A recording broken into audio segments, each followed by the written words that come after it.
Country special. This is Abilene Strong. I'm Bob Bartlett. I'm Stacy Lopez. I'm Kathleen Barkley. And I'm Joni McKinnon. And we are continuing our coverage of the EF2 tornado that ripped through the middle part of Abilene on the west side of town here last Saturday morning, about 5:45. That's right, here in the Key City. It really is a rare occurrence for a tornado to strike down in the city limits. The bizarre storm escalated quite quickly, catching many residents off guard. That's right, though there were no major injuries reported. The trail of destruction left behind is truly unbelievable. Saturday's tornado caused extreme property damage, leaving many without the necessary supplies needed to get through the day. So many Abilene residents, they actually lost power to their homes and their keepsakes damaged and their food supply now contaminated with debris, some even trapped inside their crumbled houses, left emotional in the midst of chaos. Now it's inspiring the rest of the Abilene community who are not affected by that tornado to rise up and become Abilene Strong. So the need for volunteers was high and really still is. They want to help was even higher as Abilene rebuilds together as a community.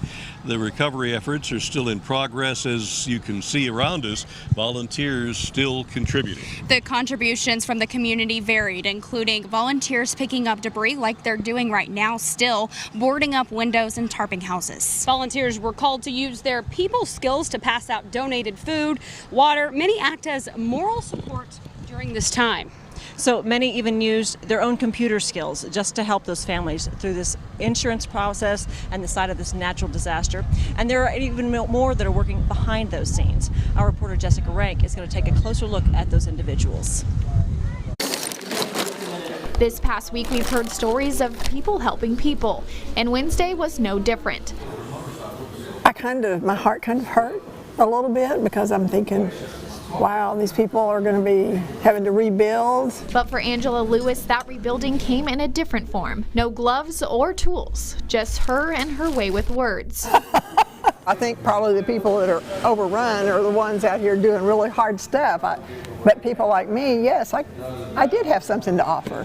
I can come and I can talk to the ones who are sad and confused. Finding a place where she could put her skills to use, and it just happened to be in the middle of it all, right on Pioneer Drive. Being able to connect people who struggled with their house being hit could come here and be connected with resources that can help them in a very real way. Pioneer Drive Baptist setting up shop in their gym to provide a different kind of help. And for Erica Curry, it's something that will stay open until the job's done. That's what keeps me going, is I just want to make sure everybody that needs help gets the help they need. Helping answer questions about insurance claims, electricity, or just providing someone to talk to. Your home that you've lived in forever, lived there for 50 years, and now the front of it's demolished, and that's a loss.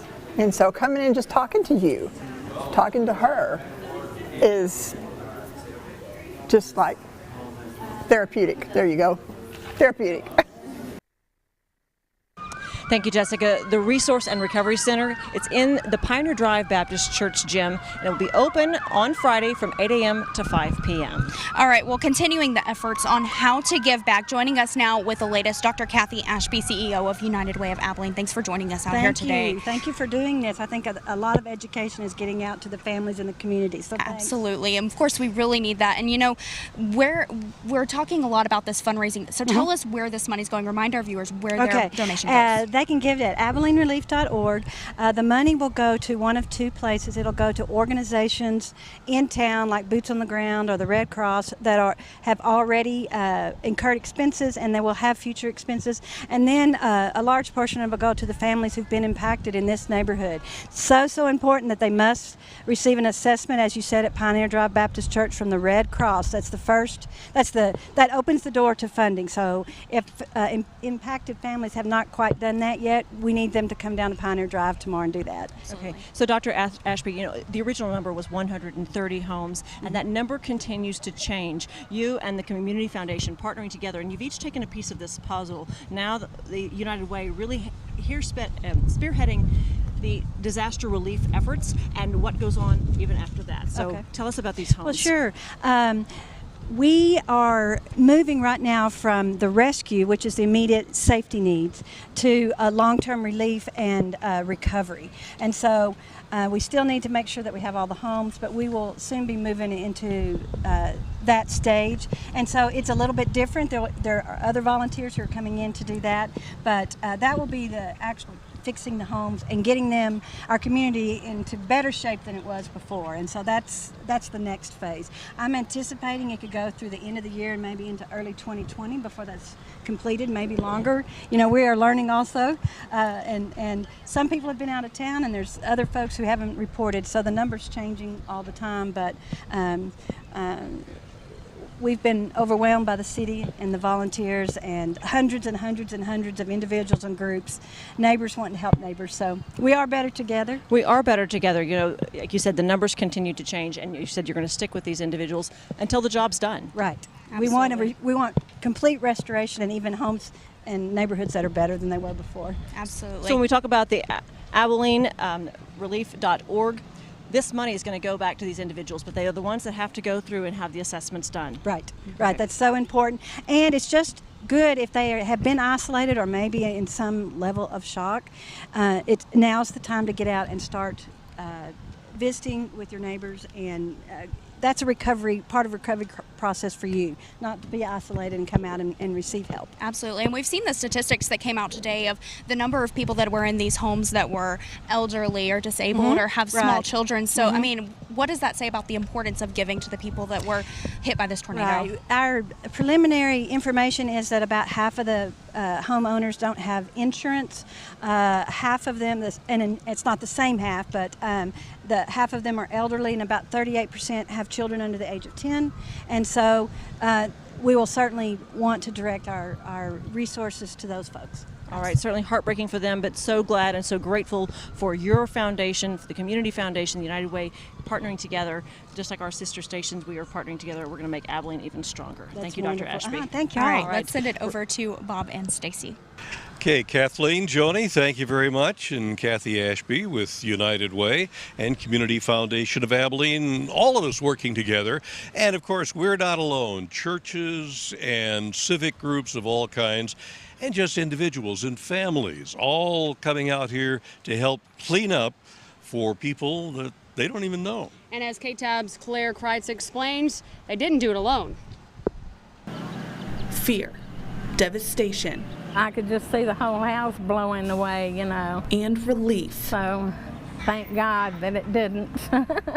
The mix of emotions running through many residents' minds following Saturday morning's tornado. The Lord was good. We're here. For Marcia Smith, Saturday was a monumental day in her life, not only because of the storm. Well, it was my 70th birthday, While her house may be broken, her spirits, which was a real nice birthday present because at least I lived to get to be 70. well, it will take a lot more than a twister to tear those down. I'm sure the Lord will direct us. Now, Marcia is just one of many residents whose homes are destroyed.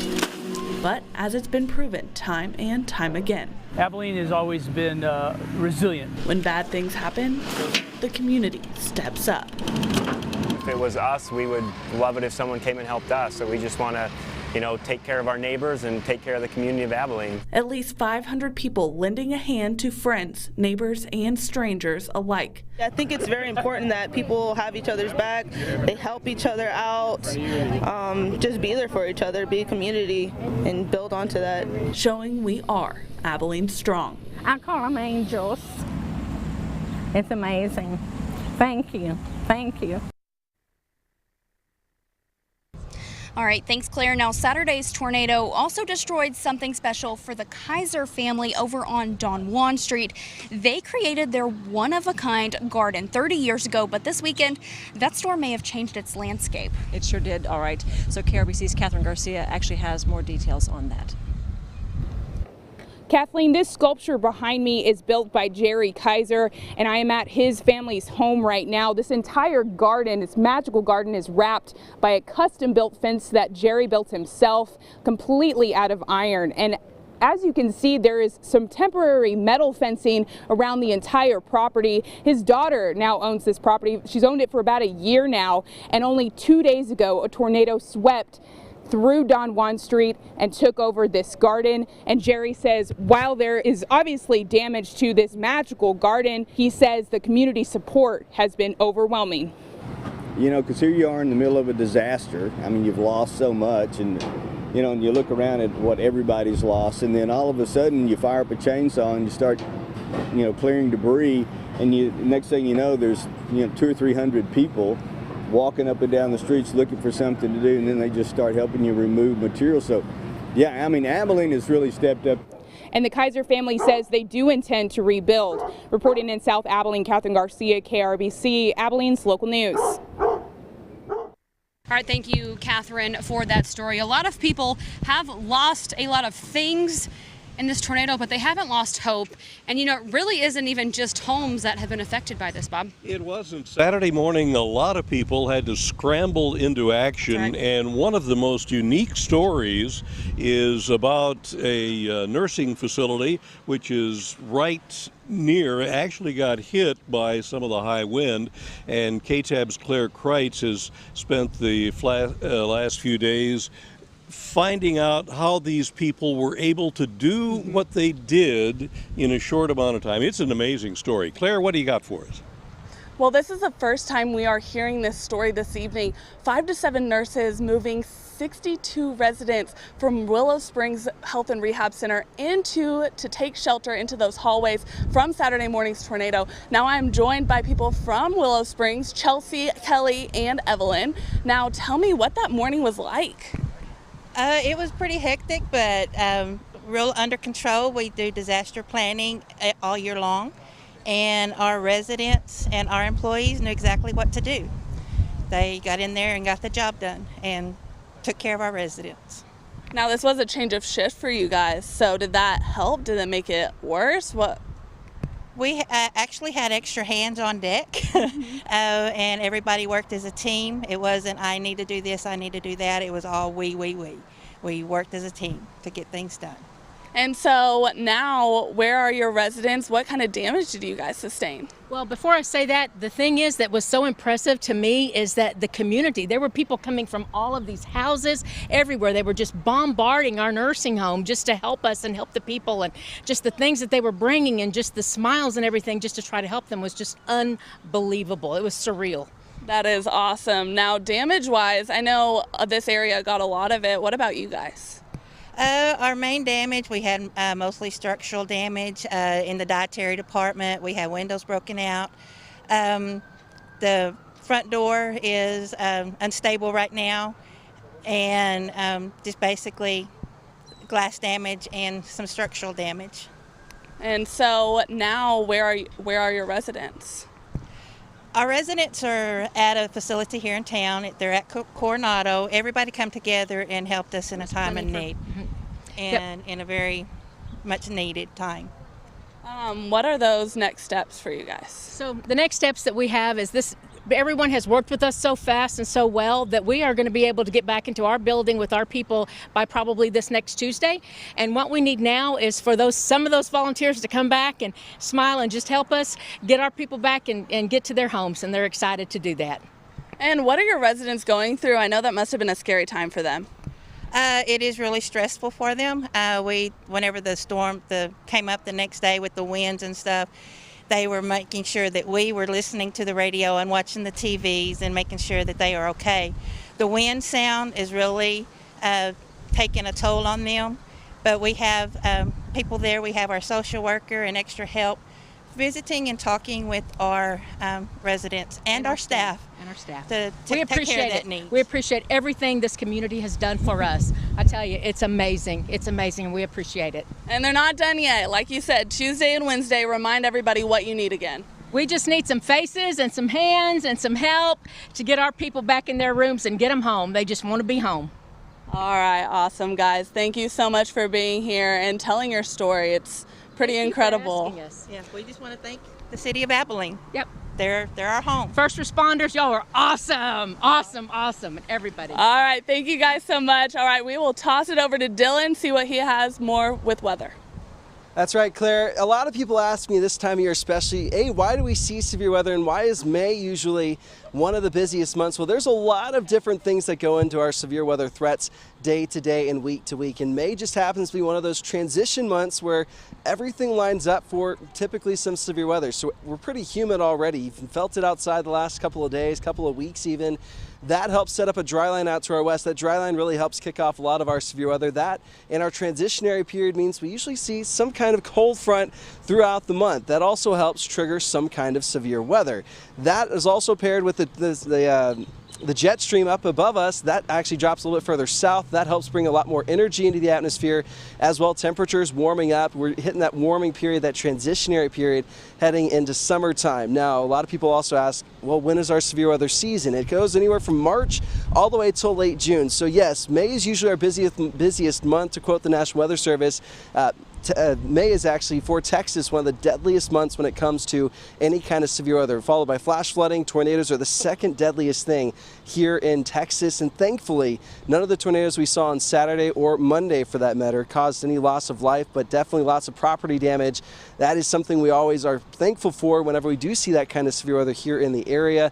Just be aware, May is always a time where we are watching for severe storms possible throughout the entire area, and as we saw the other day, in the last couple of days, we have seen tornadoes throughout the area. It's been a while since Abilene has been directly impacted by tornadoes, but tornadoes are not our only threat when it comes to that severe weather. We see hail, we see strong winds, and then tornadoes are a part of that. So it is definitely a busy month, busy time of the year. And as we are also indicating, we're in May still. So even though we have had severe weather in the past, we could still see more in the future. So always be on guard, always be aware for that severe weather threat for the rest of the month and even heading into June. Let's send it over to Bob and Stacy. All right, Dylan, thank you. A very good explanation. And there have been, of course, more tornadoes around here. We had several Ballinger and in Coleman County, several touchdown Monday night in other areas without causing any damage. But there have been a lot in Oklahoma, and then there was a deadly tornado in Jefferson City, Missouri just last night. So it's that time of year. And KTAB meteorologist Zach Gilday checks on the unusually high number of tornadoes this year. Zach? The weather here in the big country lately has been very active. We saw just last Saturday 3 confirmed tornadoes. An EF2 was seen in the city of Abilene, and then moments later we saw an EF3 in Ballinger, and then an EF3 in Silver Valley. Just on Saturday morning was a very active weather day, and then going on Monday we had another round of very severe storms coming through. We saw spotter confirmed tornadoes in Fisher County, and then another spotter confirmed a minute later in Nolan County, and then another spotter confirmed in Haskell County on Monday night. So it was very active weather Saturday and Monday, and we saw some pretty serious damage with those. We saw homes were demolished, power was out for extended periods of time, trees were uprooted, and heavy objects became airborne. So definitely tornadoes can be very dangerous, and we are thankful that there was no loss of life. All right, thank you, Zach. Now we've shown you the damage and the pickup of the Saturday tornado here in Abilene, but as Zach was just showing you and Bob said earlier, we weren't the only place that got hit. And you hit the road and went down to Runnels County, and there, of course, Ballinger got hit and Silver Valley and Coleman County, but you found a ranch that really got swamped. Yes, I went over to Runnels County just off of State Highway 153 where George Newman and his neighbor Beverly, they were hit with what we believe now to be an EF4 tornado. Wow. Yeah, the Weather Bureau went out there either yesterday or early this morning, but yeah, all in the bar ditch, shards of glass, family pictures, loads of shrapnel, but also what I saw heading out in Reynolds County was a lot of neighborly love. All of that debris is scattered everywhere. Dotting the land along Highway 153 are big, heavy things that are very out of place. Of course, the first damage I saw was out on the highway, where they destroyed their 2 barns and it moved several of their semi-trailers across the highway and onto me. Moved by something very powerful, possibly a tornado, But Nobody's been out here to verify that, but the damage looks to me like it was tornadic. landowners in rural Runnels County cleaning up the mess made by an unclassified cause. I didn't really know what to think. I thought, well, how are we going to clean this up? And until it's confirmed, it's unknown whether a twister ripped through this ranch. I think it's the same tornado that we first saw being covered at Rowena, and then came through Ballinger, and then came across here. But what is very real is the mammoth-sized cleanup left for those across the big country. It's just kind of like one of my friends said, you know, you just like eating an elephant, you just take it one bite at a time. Now, Mr. Newman does estimate that the damage done to his ranch was about $100,000 to $150,000. That is a massive amount, and if it was really an E4, that's a massive tornado. Wind speeds up around 150 miles an hour or so, so that's really, really difficult. But again, it's the neighbors coming out and helping that makes the difference. That's why I love the big country. Yes, ma'am. All right, let's send it over to Joni and Kathleen. Ladies.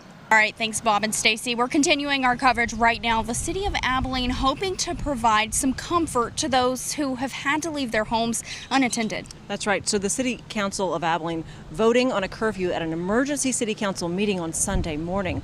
That curfew is expected to expire this weekend. However, the council, they're actually meeting right now, and they have the option to extend it if needed. So here's KRBC's Jessica Rank, who tells us more about this curfew in effect.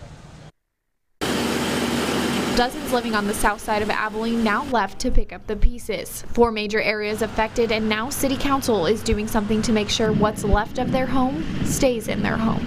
People have their homes here. This is their entire memories and lives, and in some cases fortunes. This is it's a working class neighborhood, a hard working neighborhood, and for many of them, most of the things they have gathered, earned in life are in that dwelling, and there is concern about people taking advantage of them. City Council voting unanimously Sunday in an emergency meeting to create a curfew for these areas, which will remain in place from 8:30 p.m.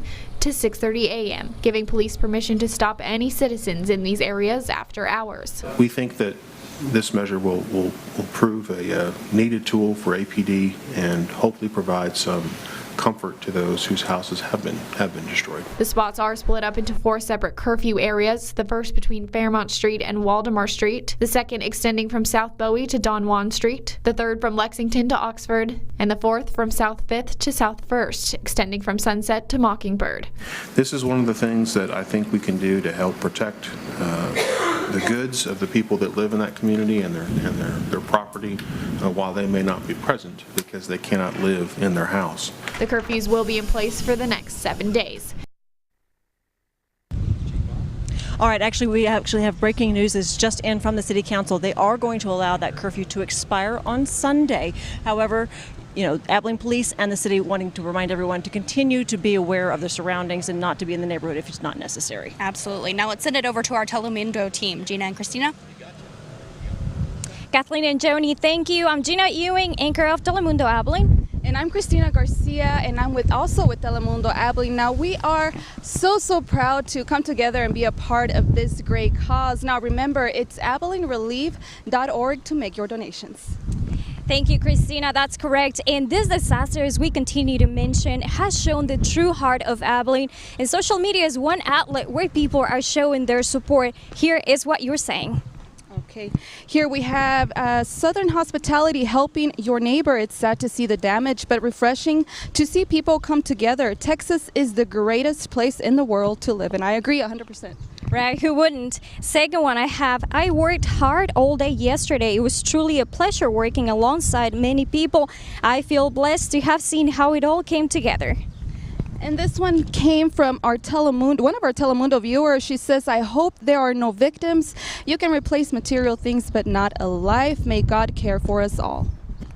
And I have the last one that says, with all the bad that's been going on, this shows that Abilene is still a great place to live. There are still good people here. I love this. And of course, we want to know what you're thinking and of course, what you think of how Abilene is coming together. So don't forget to use the hashtag Abilene Strong. Back to you guys. Thank you, Gina and Christina. And we're joined once again by Katie Alford, and we have an exciting new number. Tell us about it. We do. So the total that we've raised, and this is from the beginning when we started on Saturday until today, there's been several donations coming in over the hour.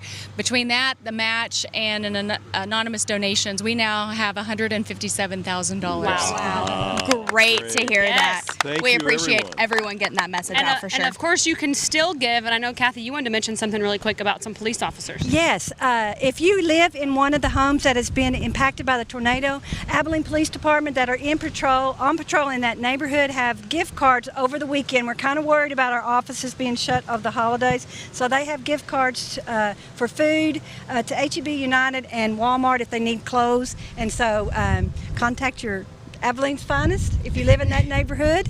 And just we the have cash to officers give on out. patrol, or Yes. can they call? And also, please Okay. either call 211 or come by Pioneer Drive tomorrow. Get your Red Cross assessment, and we have funds. They're going out the door, and we have funds. You have lots and of so, please come and get them. That's what they're for. They're for these families that have suffered. That's very exciting. We wanted the entire crew. This is our on-air folks, but there are a lot of engineering and technical people who have been here helping set this up. It's just doing an hour live broadcast is actually quite a project, and so a lot of we appreciate everybody that's been reporting and covering this. And you know, interestingly, this has an impact on us too, as we cover events like this in the community and see the people that are impacted by it. But it affects all of us too. So we appreciate everything that everybody has done, and those of you who have been donating, just tremendous. Just a reminder that we all need to come together always in a time of need. Yeah. Yes. And it seems to happen, doesn't it, Joni? All the time. Yeah. All right, AbileneRelief.org, correct? Yes. All right. AbileneRelief.org. All right. Thank you all for watching, and we really appreciate you helping out your neighbor. Thank you all. Good night. Good night.